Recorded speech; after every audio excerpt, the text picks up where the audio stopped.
Introduction to Ezra.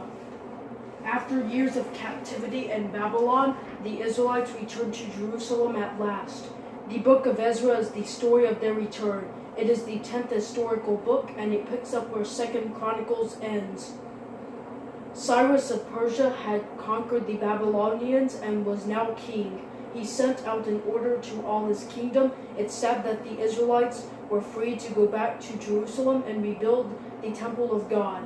He even returned the treasures that Nebuchadnezzar had taken from the temple so long ago.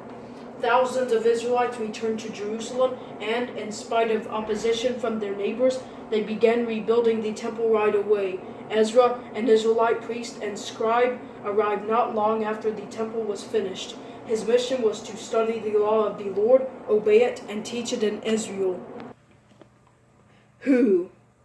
No one knows for certain who wrote the book of Ezra, although some say it was Ezra himself. Others believe it was written by the chronicler, the same person who wrote 1st and 2nd Chronicles. When?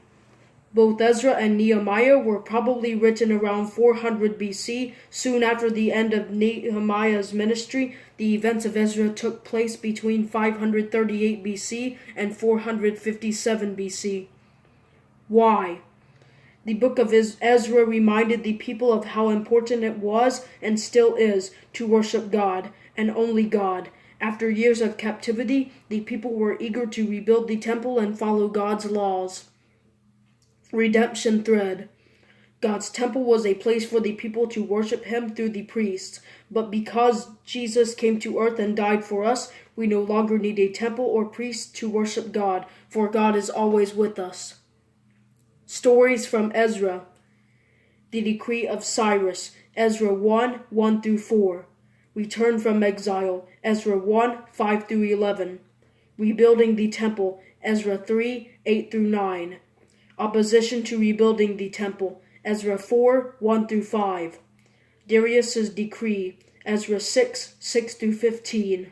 Temple dedication and Passover, Ezra 6, 16-22. Ezra's arrival, Ezra 7, 1-10.